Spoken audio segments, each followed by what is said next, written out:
Ok, então nós te agradecemos o privilégio, o prazer, a honra de estar entrando na tua casa. Você, meu querido, minha querida, que foi convidado por algum dos nossos irmãos. E os meus queridos irmãos, a paz do Senhor, muito bom também ter esse prazer, esse privilégio de estar entrando aí na sua casa. Pois bem, aqui na Escola Bíblica, ou como nós chamamos no grupo de crescimento cristão, nós temos estudado nos últimos tempos essa literatura aqui, Atos dos Apóstolos, 30 anos que mudaram o mundo. É da editora Cristã Evangélica, uma literatura muito boa, naturalmente baseada na palavra do Senhor. Então, a nossa primeira referência, que é a referência de todo crente, é a Bíblia. E nesse tempo, estamos estudando agora Pedro, lição 9, Pedro, salvação para todos. A gente vai estar aqui fazendo referência ao livro de Atos, portanto, que é o Atos dos Apóstolos. Temos aprendido e lembrado que, na verdade, são os atos do Espírito Santo através dos apóstolos. E estaremos olhando aqui com uma lupa um pouquinho, um zoom maior sobre o capítulo 10 e o capítulo 11. Ok? Vamos fazer uma breve oração pedindo ao Senhor a direção para esta manhã? Pai querido, Pai amado, obrigado por esse dia que o Senhor mesmo fez, obrigado pelo privilégio de termos a Tua palavra em nossas mãos, obrigado porque o Senhor tem alertado a Sua igreja para voltar ao princípio, aos mesmos princípios e valores vividos ali por nossos irmãos na igreja primitiva, ó Deus, onde oração, jejum, fé, perseverança eram marcas significativas na vida dos apóstolos e também dos discípulos, enfim, de toda a igreja. E como, mesmo em meio a tanta luta, circunstâncias difíceis, que por vezes culminavam até na morte de algum dos nossos irmãos, ainda assim, o Senhor estava sob o controle de todas as coisas. O Senhor é o Deus da história, nada acontece sem que o Senhor permita, e o Senhor ali tinha um propósito específico de trazer a mensagem das boas novas de salvação até esse dia aqui agora, em Vila Isabel, no Rio de Janeiro, no Brasil. Obrigado, porque nós somos parte dos confins da terra e o Senhor usou aqueles homens simples, os discípulos, aquelas mulheres, aquelas crianças, aqueles anciãos, para proclamarem o evangelho da salvação em Cristo Jesus. Que nós possamos ser despertados nesta hora para fazermos também a nossa parte nesse propósito que o Senhor tem nos colocado em nossos corações. Perdoa os nossos pecados, leva nossas mentes cativas a Ti agora, para que possamos ouvir somente a Tua voz. Essa é a nossa oração, nós a fazemos em nome de Jesus, com o perdão dos nossos pecados. Amém e amém. Pois bem, então estamos aí na lição de número 9 da nossa revista. Se você porventura não a tem, nos grupos do WhatsApp da igreja nós já compartilhamos o PDF, que também está disponível na internet. Você pode entrar lá na página da editora Cristã Evangélica, fazer o download e acompanhar aí na sua casa. É importante a gente ler a lição ao longo da semana, para que agora a gente traga aqui as reflexões, as nossas anotações e juntos estarmos aqui meditando a esse respeito. Vocês devem ter notado que o título é Pedro, salvação para todos. Certamente o autor aqui teve o propósito de mostrar que Pedro teve um papel importante, sim, como apóstolo, como líder da igreja. Era homem, falho, sujeito a erro, como nós o somos, mas ele foi um homem que foi instrumento nas mãos de Deus. Então, à medida que ele se colocou nas mãos do Senhor, ele migrou daquele temperamento difícil, complicado, teimoso para alguns, né? E é possível a gente observar a transformação. Ele foi abrindo mão das suas próprias convicções humanas, pessoais, para ser cheio, sim, das convicções que a palavra de Deus nos dá.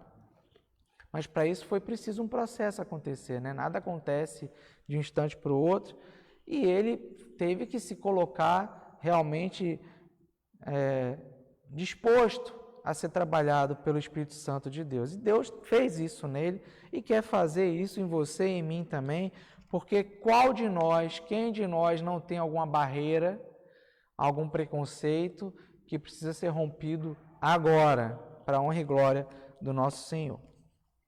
Pois bem, então, Pedro, salvação para todos, deixa muito claro que a salvação está em Cristo Jesus. E Pedro era um canal, um portador de levar essa salvação que está em Jesus, a Ele toda a honra e toda a glória somente, para os confins da terra. Na cabeça de Pedro, como nos demais apóstolos, inicialmente a salvação, conforme a palavra dizia, né? Eles não estavam errados em entenderem no início dessa forma, a salvação se originaria a partir dos judeus, dos hebreus. Mas essa mesma palavra também foi dada lá a Abrão, que depois virou Abraão, né? Que ele teria uma descendência incontável e espalhada por onde? Pelas nações da terra, pelos povos da terra. Então, certamente, nossos irmãos ali, até por uma questão cultural, uma tradição que lhes foi transmitida, eles tinham uma dificuldade tremenda em entender, ainda que Jesus também tivesse repetido isso para eles. Eles tinham uma dificuldade tremenda em entender. Isso, gente, só o poder, só a ação do Espírito Santo para nos demover das nossas teimosias, não é verdade? Das nossas mais duras convicções, humanamente falando. Pois bem, Pedro não era a salvação, como para muita gente, ainda nos dias de hoje é. Mas Pedro era um veículo, um instrumento, um canal, assim como os demais apóstolos, assim como os discípulos. Nós temos visto aqui que no momento que culminou lá com o apedrejamento de Estevão, que era helenista, falava ali o grego, cuidava da sinagoga dos libertos, as viúvas que lá estavam haviam se queixado, a igreja, a sinagoga de Jerusalém, que não tinha aquele cuidado que a palavra que o Senhor havia ensinado que deveria ser feito. E aí Deus levantou os apóstolos para, em oração e sob a direção do Espírito, escolherem 7 varões, 7 homens de reputação, que era a reputação que dizia que eles eram cheios da graça e cheios do Espírito. E esses homens, dentre eles havia ali Estevão e havia Filipe, ambos de origem também helenista. Eles eram certamente judeus de descendência, mas certamente também vieram daquela descendência que sofreu a diáspora, que foi aquele espalhar na face da terra do povo de Deus lá de Jerusalém, daquela região que nós já conhecemos, que era a região que Josué, após Moisés trazer até ali bem próximo o povo, Josué teve que lutar para conquistar. Pois bem, esse evangelho sempre teve como alvo também chegar nos povos das nações. Então esse movimento já tinha ali começado com Estevão, com Filipe, principalmente porque Filipe saiu a partir desse momento do apedrejamento e morte de Estevão. Eles foram perseguidos e se espalharam. Então uns foram para Samaria, ou melhor dizendo, para Samaria, outros para a Judéia, e o Evangelho, as boas novas de salvação em Cristo Jesus, foi levado agora, inclusive territorialmente, para Samaria, por discípulos de Cristo, ok? Então, ainda que houvesse uma perseguição ferrenha, muita gente olha só para isso, só enxerga a mão do inimigo usando Saulo, usando o Sinédrio para pressionar, para perseguir, para matar, mas é preciso olhar que muito maior do que essa mão aí do inimigo está estão as mãos de Deus controlando toda a história. Então, Saulo foi utilizado para catapultar, outro instrumento, né, nas mãos do Senhor, para catapultar o Evangelho. E no último domingo, assim como no anterior, nós vimos ali sua conversão, quando ele ia na estrada para Damasco, e ele estava indo pronto para perseguir a igreja de Cristo Jesus em terras fora de Jerusalém, e o Senhor foi encontrá-lo no meio do caminho e transformá-lo agora de perseguidor em grande líder, grande instrumento nas mãos do Senhor, que, como o Senhor lhe ordenou, deveria falar aos judeus, falar aos gentios, falar a reis, e assim aconteceu. Pois bem, então a gente viu ali no capítulo 9 de Atos, todo esse evento, né, acerca da vida de Saulo, e como o Senhor usou Saulo, que por sua vez também era de origem ali da diáspora, né, porque seu pai era romano, e ele havia recebido aquela cidadania romana também, provavelmente porque seu pai ou seus pais prestaram serviços relevantes a Roma.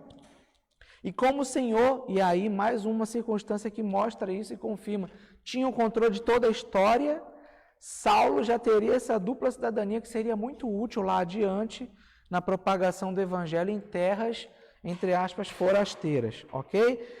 E no final do capítulo 8, melhor dizendo, do capítulo 9, lição 8 da nossa revista, a gente observa que surgia o apóstolo dos gentios, mas que o Senhor não anulava a autoridade que estava na liderança da igreja ali em Pedro.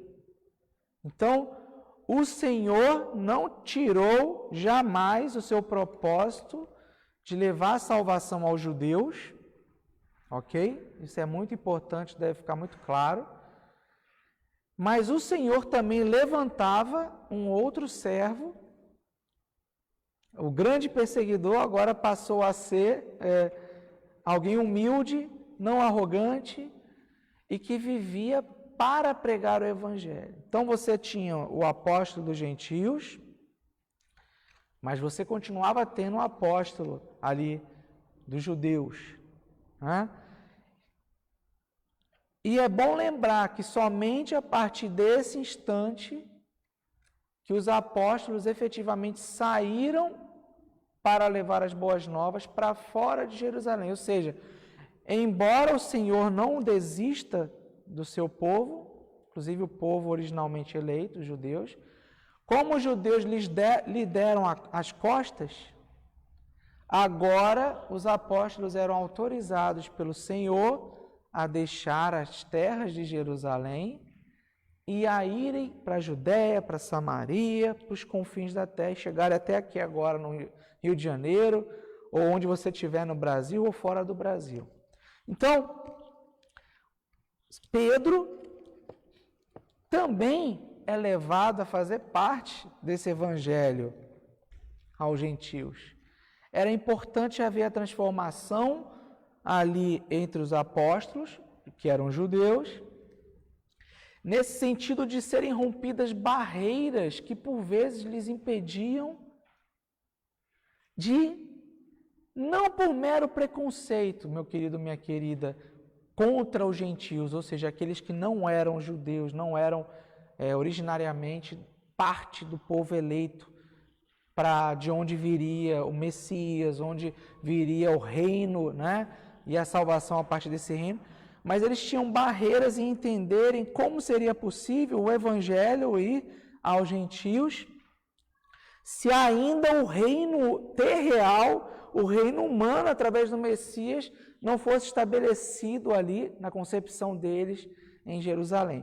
Então, é muito importante a gente entender isso. Embora Deus continue aí com o seu propósito, porque Deus é fiel, Ele não muda a sua promessa. Os homens que mudaram, Os homens que abdicaram da sua parte ali na aliança com Deus. O Senhor quer trabalhar também no coração daqueles que eram cristãos, ou seja, convertidos a Cristo Jesus, esse entendimento de que não é possível sermos cristãos e termos acepção de pessoas. Então, a acepção aí, a gente precisa enxergar também, né? Como Cristo, quando aqui esteve, ele ensinou que não poderia haver acepção contra pessoa alguma. E ele falava isso em um caráter amplo. Mas que aqui agora, na questão racial, também era importante, a questão da etnia, né? Era importante que isso seja superado. E Deus é tão bom que Ele vem e providencia circunstâncias para trabalhar nos corações dos seus filhos, seus servos, e entre eles os líderes. E nesse caso, Pedro também estava nesse contexto. Então, Pedro, vírgula, salvação para todos. Pedro entende pelo poder do Espírito Santo de Deus que a salvação é para todos. Entende que Pentecostes veio para todos, não apenas para os judeus. Então a gente vai ver aqui essa caminhada no capítulo 10 de Atos, no capítulo 11 no início, né, na primeira parte, de Pedro sendo usado pelo Senhor e sendo quebrantado, trabalhado também em seus próprios pensamentos, em suas próprias convicções. Será que o Senhor não quer fazer isso conosco hoje, agora, dia...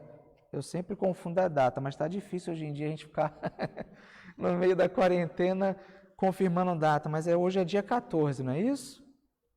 Dia 14. Então, dia 14 de junho de 2020, o Senhor quer falar talvez aí para você nessa mesma pegada, né? A salvação que veio para você, você tem levado para todos?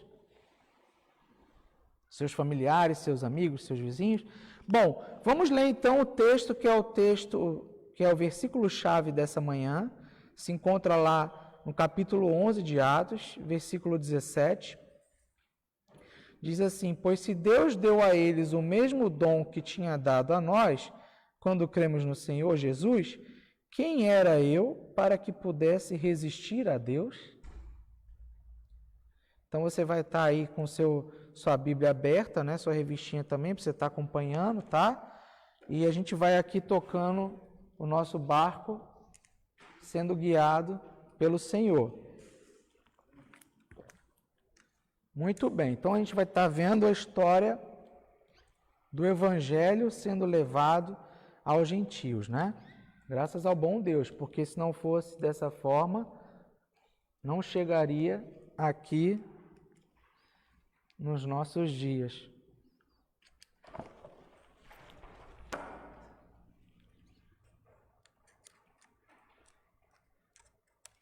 Eu esqueci de botar o contato do point. Vamos lá.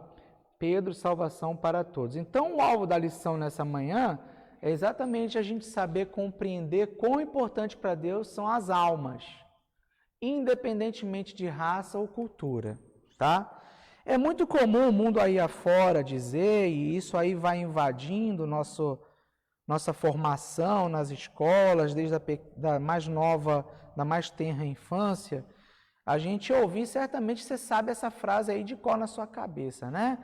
Que nós não devemos discutir credo, cultura, raça, time de futebol, gosto pessoal, e a gente vai deixando isso ir entrando na nossa mente, no nosso coração, né? Mas olha, independentemente de raça ou cultura, não é independentemente de credo, só há uma salvação. Somente Jesus disse, tinha autoridade para tanto, ao dizer que ele disse: eu sou o caminho, eu sou a verdade. Só ele, só em referência a ele, ao ser batizado ali, depois em outros momentos, a gente observa na Bíblia, tanto no Antigo quanto no Novo Testamento, o Senhor se dirige à humanidade dizendo que tem prazer naquele que é o seu filho. Não há nenhum outro registro de alguém que morreu e pagou ali o alto preço, derramando até essa última gota de sangue em salvação de todos aqueles que nele crê. Ele não apenas pagou o preço morrendo, mas ele desceu à sepultura e ao terceiro dia ele ressuscitou e vivo está nos corações de todos aqueles que nele crê. Então não é independente de credo. Depende sim de um credo. Não um credo em homens, mas o credo, a crença em que Jesus é a salvação para todos. Aí sim, para todos. Independente de raça, independente de cultura. Ok? Mas a fé é uma e deve ser apenas uma. A de que Cristo Jesus é o Messias prometido, o único Senhor e Salvador. Não há outro nome acima desse nome. Amém, aleluia.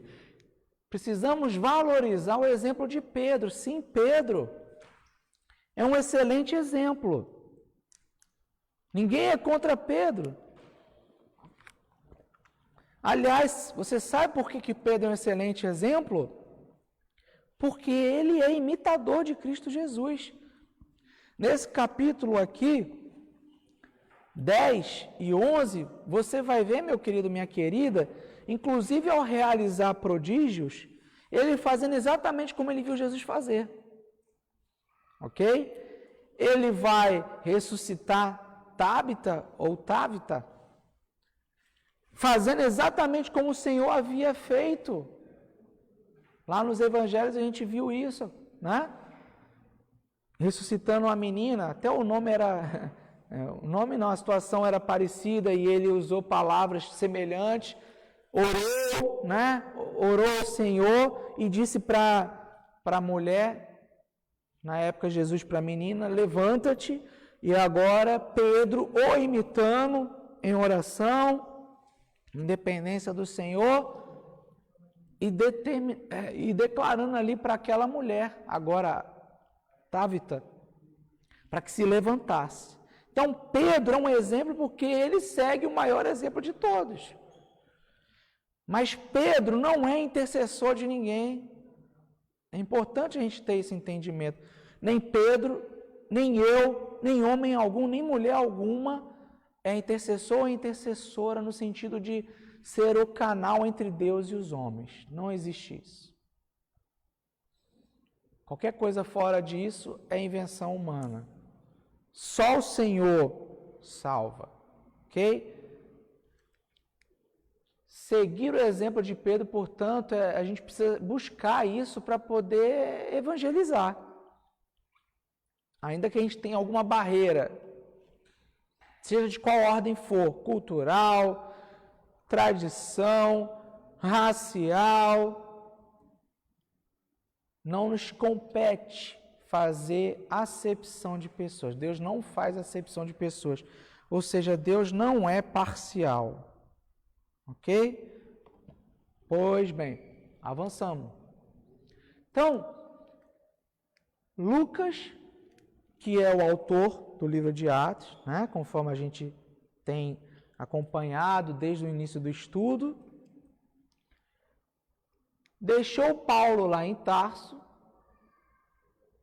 após acontecer todo aquele evento significativo, né, de Saulo no caminho para Damasco, ser encontrado por Jesus, se converter a Cristo Jesus, ser levado pelas mãos cego, agora fisicamente, porque anteriormente ele estava cego espiritualmente, ser ali cuidado na casa de Judas, na rua direita, né? O Senhor levantou Ananias, que era um cristão também gentil, que havia recebido as boas novas de salvação ali em Damasco,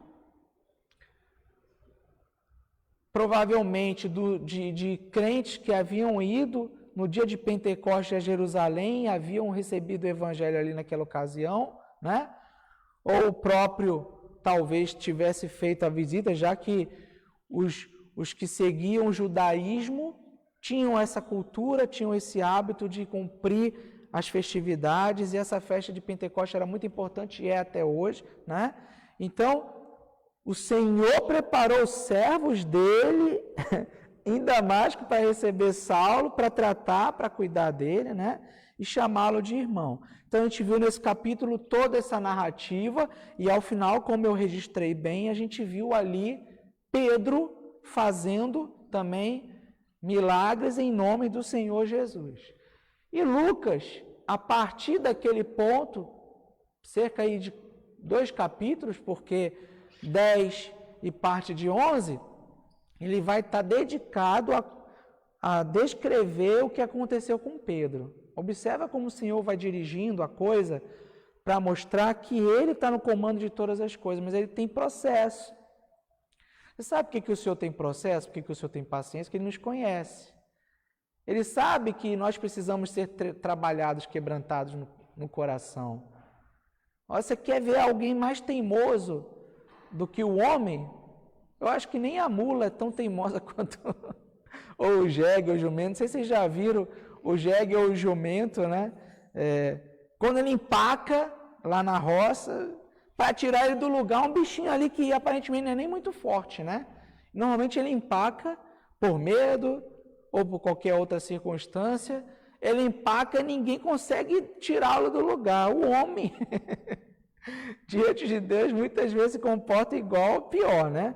Então, o Senhor vem e Lucas vem agora, por cerca de 2 capítulos, tá? Ter o foco no ministério de Pedro. Tem 2 eventos aí que a gente destaca nas passagens. Os milagres de Pedro compõem um dos eventos e o outro é a conversão de Cornélio, tá? E agora a gente vai começar a dar uma olhadinha nesses episódios. Então, vocês estão vendo ali que Pedro, né, imitou a Jesus na maneira de fazer o milagre. Pedro fez os milagres por ele, pelo poder dele. A humanidade em toda a história vem brigando por poder. Poder pelo poder. Poder no sexo, ter supremacia sobre o outro, sobre a outra. Poder no dinheiro, quem tem mais dinheiro, quem tem menos dinheiro, poder em bens materiais, poder político, poder territorial. A humanidade briga por poder e sempre vai ser assim, porque ela vive num mundo que jaz no maligno. E o maligno só vem fazer isso, é separar as pessoas. Não é de poder algum dessa natureza que estamos falando, é do poder de Cristo Jesus. Então, Pedro, como cristão, que significa pequeno Cristo, imitador de Cristo, e nós temos esse nome, precisamos ter cuidado ao dizermos que somos cristãos, se na verdade estamos honrando esse nome, né, de sermos imitadores. Ele fazia pelo poder de Jesus. E ambos resultaram na glória de Pedro? Não, na glória de Deus. A gente vê que, inclusive, quando ele vai lá visitar Cornélio, o centurião romano, que a atitude, como aconteceu em outros momentos, diante de outros apóstolos também, os homens maravilhados pelo poder, a glória de Deus acontecendo, curados, coxos, cegos, realidades sendo transformadas, eles enxergavam naqueles homens praticamente deuses e se prostravam e adoravam. Então a gente vai ver que isso também acontece nos dias de hoje. Muita gente recebe a glória que não pertence a ele ou a ela, quando na verdade a glória é de Deus. E a atitude de Pedro, como dos demais apóstolos, era: levante-se, homem, não me adore, eu sou homem igual a você. Então a glória pertence ao nosso Deus. Amém? Então, tendo esse pano de fundo, vamos avançando aqui. A gente vai dar uma olhadinha agora no capítulo 9, tá? Do verso 32 ao 43.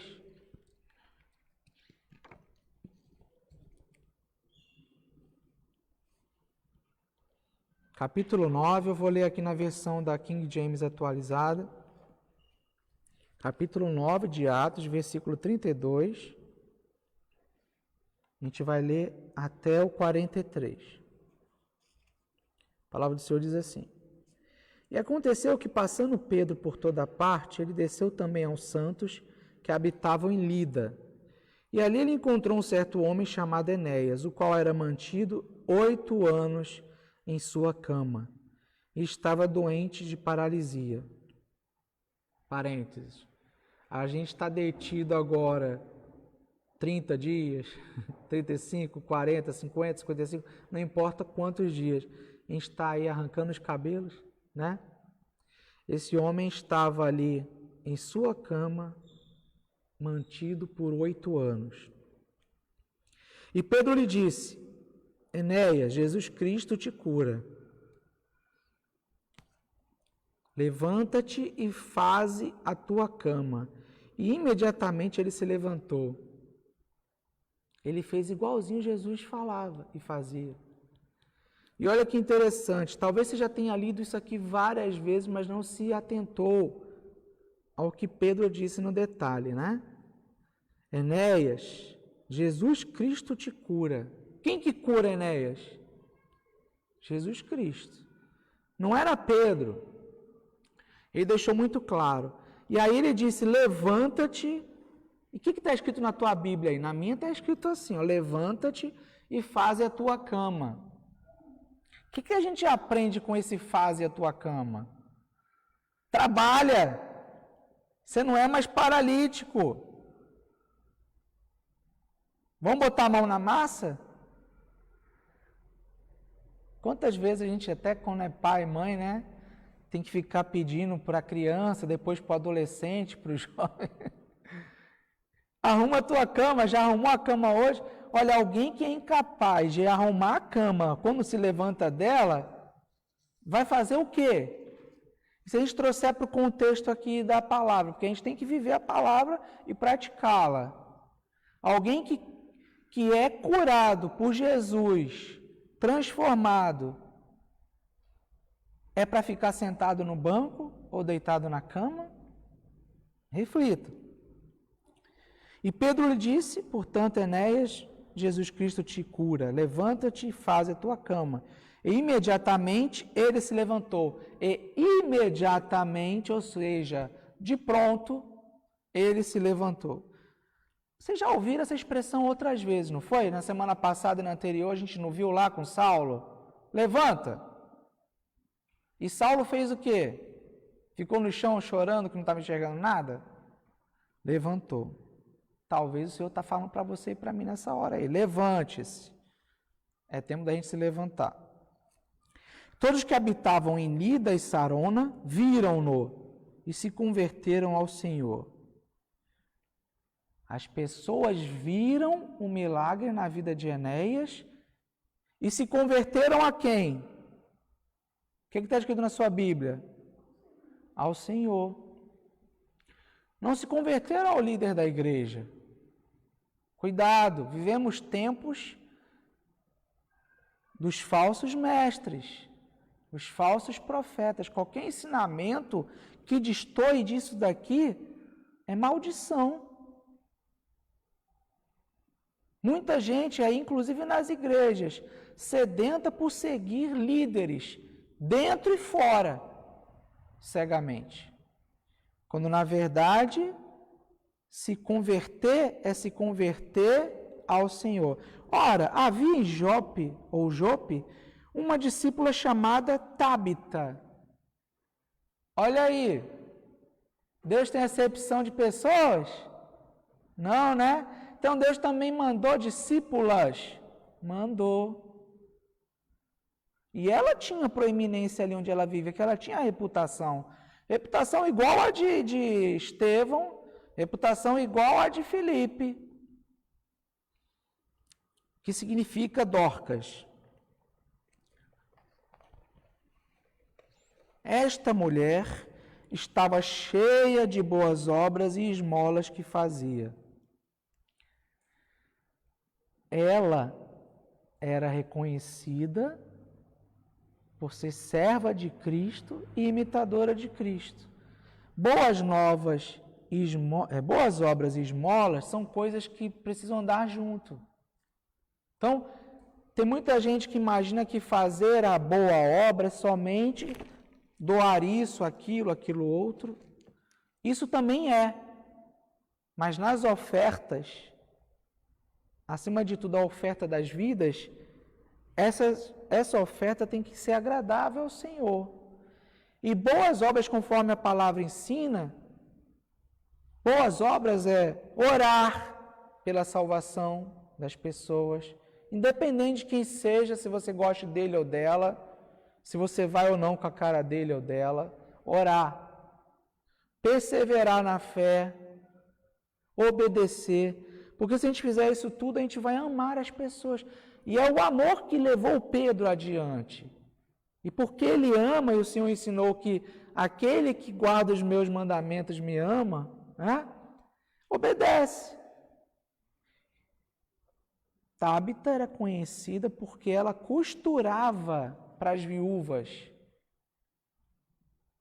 De repente você está aí, meu irmão, minha irmã, achando que a sua carreira já acabou. Olha, no serviço do reino não tem esse negócio de carreira acabada não, tá?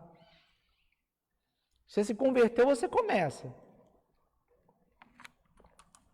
Eu não tenho mais força, eu não tenho...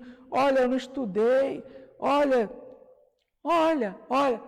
Essa mulher tinha tudo, era discípula fiel, e isso é o mais importante, ao Senhor Jesus. Ela era convertida ao Senhor. E o que ela sabia fazer, ela fazia, ela costurava. É tão mais confortável para a igreja do mundo moderno, entre aspas, né? Comprar tudo e entregar. Mas quando ela costurava, ela participava da vida das pessoas também. Pense nisso. Você vai dizer, mas hoje em dia é demodê, né, irmão, costurar. Não, tem muita mulher que sabe costurar, tem muito homem também. Então você está aí, em vez de ficar parado vendo só TV, ouvindo música, ou teclando, pense nisso. O que é que o Senhor colocou como dom e talento na sua vida, que você pode honrar o nome dele servindo aos outros? Significa Dorcas. Esta mulher estava cheia de boas obras e esmolas que fazia. E aconteceu naqueles dias que ela ficou enferma e morreu. E tendo-a lavado, a colocaram em um quarto alto. Já haviam preparado o corpo dela para o sepultamento. Aí quer dizer então que crente também fica enfermo e morre? Fica. Quem foi que disse que Deus deve a vida para a gente? É o contrário, a gente que deve a vida para Deus. Dói a separação, fato é, mas a vida pertence ao Senhor. Os nossos dias nós precisamos contá-los como dias vividos em honra e glória ao Senhor. Eu sei que é complicado, principalmente em época de pandemia, dizer isso. Mas Paulo, que a gente viu que é Saulo, né? Também conhecido como Paulo, ele ensinou que a morte para o crente é lucro. O que significa isso? Se eu viver minha vida toda com medo de morrer, eu não vou fazer nada. Muito menos em prol do avanço do reino. Então ela ficou enferma e morreu. Mas o que foi falado acerca dela anteriormente no texto? Que ela era uma serva fiel. Ela não ficou enferma e morreu porque ela era pecadora, não. Então precisamos entender isso. Crente também adoece. Crente também morre. Ok? Já tinha sido lavado o seu corpo, a colocaram em um quarto alto, em separação. Estava lá já no que se chama de hoje, talvez, é o velório, né? Só não sei se eles tinham o hábito de todo mundo ficar entrando e saindo, como hoje a gente aqui no mundo ocidental faz. Como Lida era perto de Jope, a cidade de Lida, onde aconteceu isso, era perto de Jope. O perto aqui significa cerca de 55 quilômetros, tá? Que naquele tempo era caminhada, né? Então, para Deus não tem distância. Quando a gente faz a coisa para o reino, não existe barreira sequer territorial para cumprir a vontade dele. Os discípulos, ouvindo que Pedro estava ali, ou seja, já tinha discípulo em Lida, ok? Que era terra de gentios, e já tinha em Jope onde Pedro estava. Olha aí, Deus mostrando para Pedro, né, que ele queria salvar vidas de fora do núcleo judeu. E detalhe, sabe na casa de quem, né? Depois a gente vai comentar isso aí. Vamos lá, vamos avançar na leitura do texto. Era perto de Jope, os discípulos, ouvindo que Pedro estava ali, enviaram-lhe 2 homens, pedindo que ele não demorasse em vir ter com eles. Dependendo da versão aí, mostra que... Não, aqui é 2 homens mesmo. No episódio de Cornélio, que vai ser mais de 2. Vamos lá. Mas Pedro, colocando... Não, estou pulando o versículo 39. Então, eles chegaram até Pedro, pedindo que ele não demorasse em vir ter com eles. Agora o 39. E levantando-se Pedro, foi com eles. De novo, olha. Levantando-se Pedro. Pedro não falou, quem que é tu? De onde tu vem? Quem te mandou? Deixa eu ver tua carteirinha aí, se tu é crente mesmo. Levantando-se Pedro, foi com eles. Quando ele chegou, o levaram ao quarto alto, o quarto onde estava lá a Tábita. E todas as viúvas estavam de pé, chorando e mostrando as túnicas e vestes que Dorcas fizera quando estava com elas.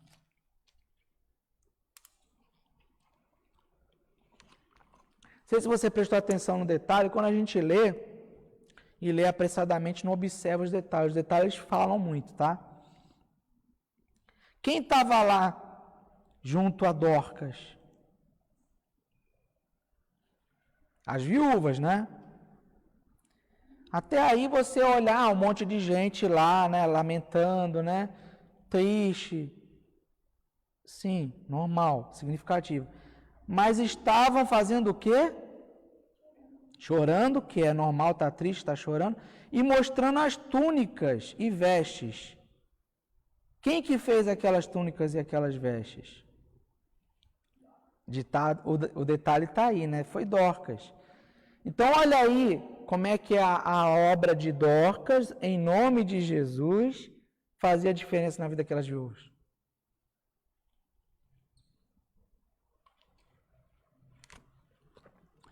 Alguém pode dizer, o legado dela não foi bens, patrimônio, mas olha aí, se ela já tivesse que permanecer nos braços do Senhor, seu legado já estava ali.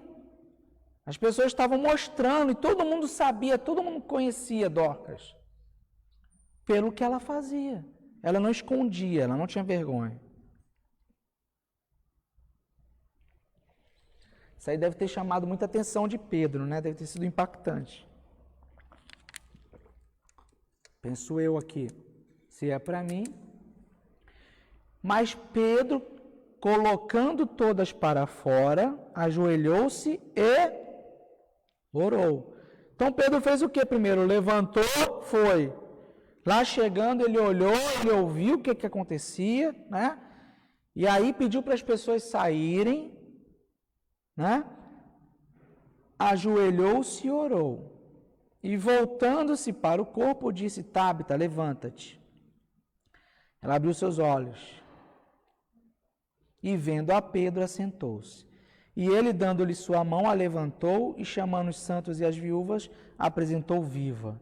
E isto foi conhecido por toda a Jope, e muitos creram no Senhor. Então, qual foi a consequência do milagre? Foi conhecido por toda a cidade, e muitos creram no Senhor.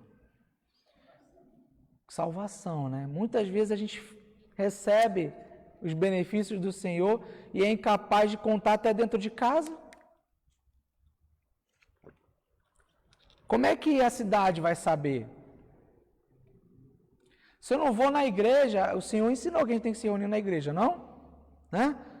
Se eu não vou na igreja para contar, para dar testemunho para o meu irmão, para a minha irmã, para a liderança, para os pastores, para os diáconos, para as crianças, para os anciãos, né? Do que o Senhor tem feito na minha vida, eu estou deixando de honrar o nome do Senhor e de edificar a vida do outro, que talvez esteja passando por uma situação semelhante. E precisa ouvir aquela palavra, ser edificada, né? Então o nome dele foi conhecido por toda a Jope. O nome de quem? De Pedro? Não, o nome de Jesus. Muitos creram no Senhor. E aconteceu que ele permaneceu muitos dias em Jope, com um certo Simão, curtidor. Não sei se você prestou atenção. Ele permaneceu alguns dias. Pedro aprendeu isso com Jesus. Não é só chegar lá, como acontece muitas vezes hoje em dia, né? Meu compromisso é só chegar, falar, orar e pronto, partiu. Tem situações que isso acontece mesmo, é verdade, né? Porque o Senhor quer que você siga no movimento. Mas ele mostra aqui que ele se preocupava em permanecer alguns dias, ouvir, compartilhar. Compartilhar não é só dar, não, é receber também. É ouvir, é ser edificado. Pedro era edificado tremendamente pelo Senhor aqui, através da vida dos irmãos gentios, que não eram judeus. O texto fala aqui que ele permaneceu alguns dias em Jope com um certo Simão, que era xará dele, né? Na linguagem da juventude de hoje era parça, né? Mas, vírgula, o que está escrito depois de Simão? O que está escrito na sua Bíblia aí? Deixa eu ouvir aqui. Curtidor. Sabe o que é curtidor? Não é o cara que curte, maneira, legal, não é isso não. Era o cara que curtia couro. E couro vem de onde? Um local onde tem um curtidor tem animal morto para poder arrancar o couro.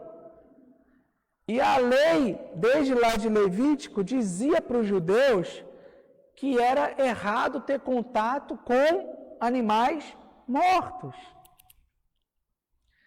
Deus já estava trabalhando ali para Pedro, mostrando para ele, para com isso não é o mais importante. O importante é você estar disposto a ir onde eu mandar, sem olhar e ficar preso à tradição, à lei. Ok? Esse é outro detalhe. Eu amei esses textos aqui, tem muito detalhe, né? Pois bem,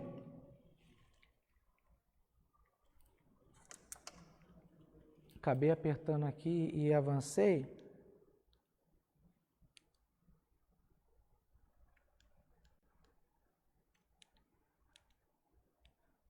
Então a gente viu ali que Pedro imitou a Cristo na maneira de fazer um milagre. Ele se abaixou, orou e disse as mesmas palavras que Cristo disse. E fez isso pelo poder de Jesus. E quem foi honrado? Jesus. Porque muitos creram no Senhor. Ok? Pois bem. Eu vou falando, eu vou me empolgando, eu não sei onde botei o...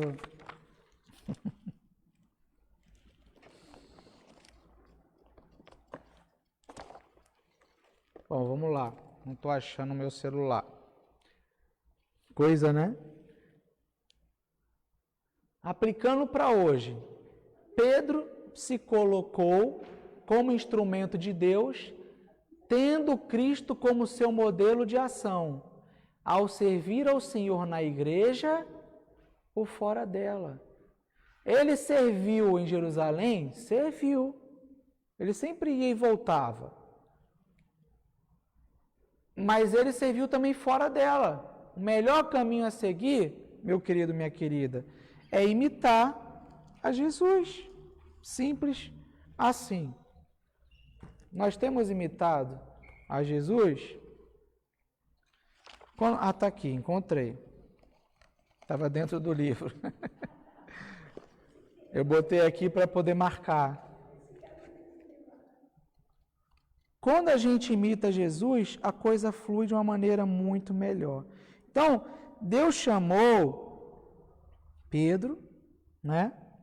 Ali nessa mesma cidade, é bom a gente lembrar que essa cidade de Jope nos lembra a vez que o profeta Jonas, fugindo, ele desceu a Jope a fim de fugir para Tarsis. Deus tinha chamado Jonas para levar a mensagem aos gentios, lembram disso? Lá para Nínive. E estava aí para fazer a mesma coisa com Pedro agora em Atos 10. Só que Pedro foi quando Jesus mandou. Jonas, quando o Senhor mandou, ele ainda quis dar o jeitinho dele, né? O que aconteceu com Jonas? Vocês lembram? Né? Foi engolido pelo peixe grande. Depois acabou indo para onde o Senhor queria. Então, assim, quando o Senhor manda, não tem escapatória. Precisamos estar sensíveis e atentos a isso, né? Então, Deus chamou Pedro para ir a Jope, e de Jope ele chamou agora para ir até Lida, onde nós vimos o primeiro evento, aí, o primeiro milagre ali com os gentios. Então a aplicação é essa: você tem imitado ao Senhor? O Senhor te manda aí fazer uma coisa. Você, não, Senhor, mas eu queria tanto fazer essa outra. O Senhor tem esquentado o seu coração aí para orar por alguém, lembrar, se aproximar ou se reaproximar de alguém que no passado você teve alguma rusga aí. Você tem feito?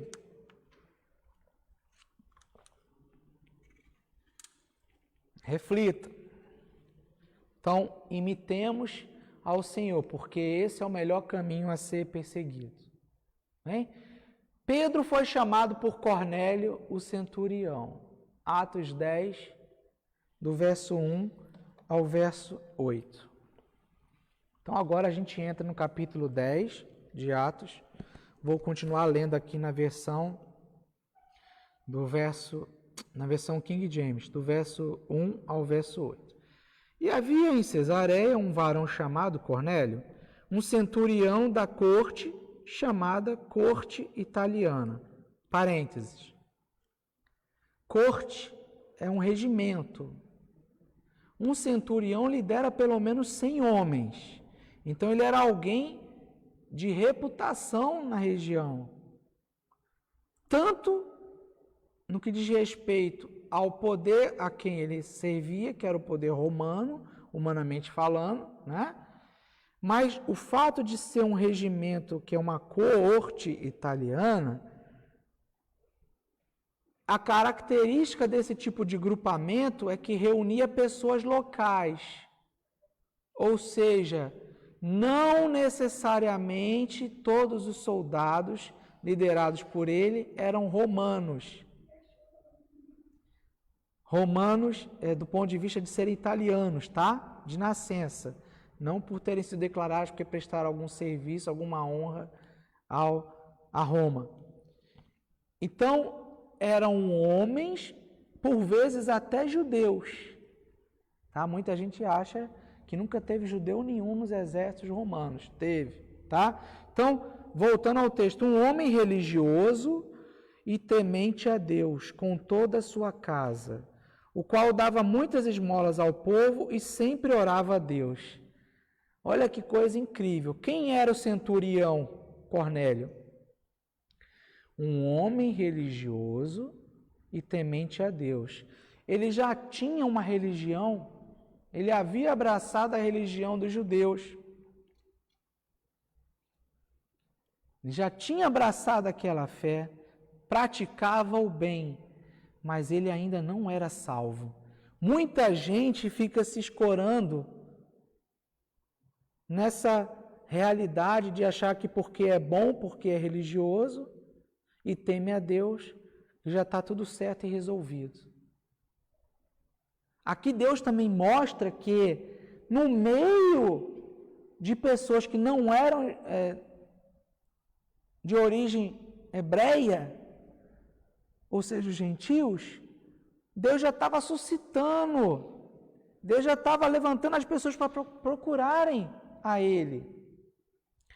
Então, ele já havia abraçado a fé, ok? Era religioso, praticava as boas obras, e estava sempre fazendo o quê? A última parte do versículo é importante. Orava a Deus. Quando um ímpio ora, Deus vem. Porque Deus não faz acepção de pessoas. Ele não vem só se o cara que está orando já é crente. Então, quando alguém vier pedir para você, algum querido, algum amigo, algum colega, algum parente que não é cristão, vier pedir a você para você orar, você vai falar, sim, eu vou orar por você, mas você também vai orar. Porque Deus ouve as orações verdadeiras que vêm no coração arrependido e que clamam o nome de Deus. Deus não faz acepção de pessoas. Todas as vidas importam para Deus. Judeus, gentios, rainhas, plebeus, todos importam para o nosso Deus. Este viu claramente numa visão, ele orava. Como ele orava, Deus se revelou para ele. Este viu claramente numa visão, quase à hora 9 do dia, um anjo de Deus, que se dirigia para ele e dizia, Cornélio. E este, olhando para ele, atemorizado, disse, que é isto, Senhor? Existia já a crença naquela época, né? De que Deus se manifestava, de que Deus enviava anjos, existia esse entendimento. Então, quando ele viu aquilo acontecendo, ele perguntou, o que é isso, Senhor? Embora ele ainda não conhecesse esse Senhor, mas ele já era religioso. Ele não era ainda cristão, tá? E o que é que o anjo disse a ele? As tuas orações e as tuas esmolas têm subido para memorial diante de Deus.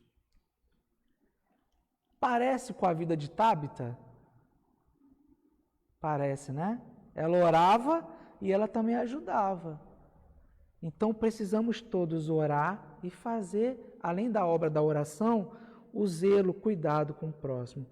A gente vai dar uma pausada por aqui, na semana que vem a gente vai continuar, mas eu quero que vocês entendam que nesse ponto aí, no início do capítulo 10, Pedro estava numa intensa atividade ministerial. Sim, mas isso não o freou de ir para fora de Jerusalém para levar o evangelho das boas novas de salvação em Cristo Jesus aos gentios. Àqueles que, pela visão da tradição, que tinha que guardar toda a lei literalmente, estavam presos à lei lá no passado. Talvez você esteja preso a alguns raciocínios seus, conhecimentos seus, né? É tempo de se livrar disso, se libertar disso, porque Cristo nos chamou para a liberdade.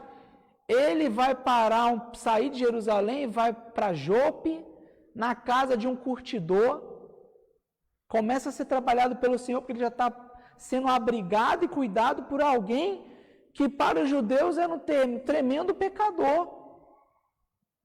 Então Pedro não podia julgar o seu xará Simão. E esse fato já não chama essa atenção, né? Porque um judeu não ficaria num ambiente onde se lida com animais mortos. E isso ensina para você aplicar na sua vida agora. Essa é a nossa reflexão. Podemos ser surpreendidos com algumas situações em nossa vida, coisas que jamais imaginávamos acontecer conosco. Nessa hora, o melhor a fazer é o quê? Orar e esperar para entender o que Deus quer de nós. A gente vai ver na continuação do texto que o Senhor ouviu as orações de Cornélio e enviou um anjo para ele. E ali, em intervalo de cerca de 3 horas, ele apareceu para Pedro, no momento que Pedro fazia o quê? Orava. A oração no terraço que ele fazia, e estava com fome, ou seja, ele estava em oração e estava em jejum também, né? E ouvia o Espírito. Então, a palavra grega usada no texto fala em êxtase, né? O Senhor também numa visão aparece para ele, assim como o anjo apareceu lá para Cornélio, e os dois o que tinham em comum? Os dois oravam. Cornélio ao seu modo, né? Mas os dois oravam, jejuavam, buscavam. Cornélio ainda ao seu modo, sem entender muito bem, mas Deus ama todas as pessoas.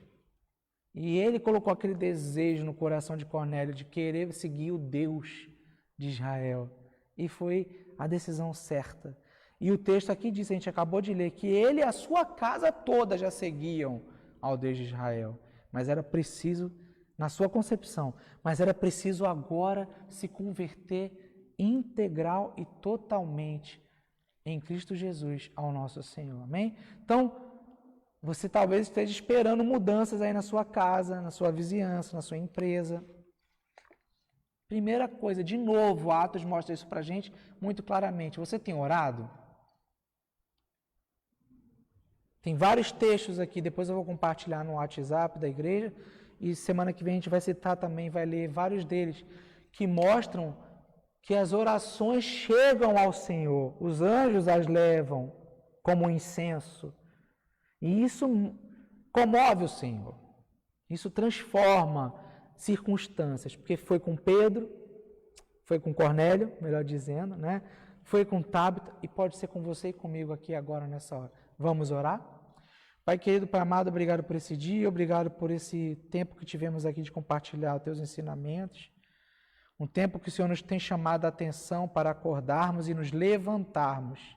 Desperta, por mim, desperta a nós, a tua igreja, aqueles que já são lavados e remidos pelo sangue do Cordeiro, e também desperta, Pai, aqueles que entendem que já seguem a Deus, temem a Deus, são religiosos, mas que todos nós precisamos nos converter dos maus caminhos, das escolhas egoístas, individualistas, e precisamos sim, ainda nos dias de hoje, nos voltarmos para o Deus Altíssimo.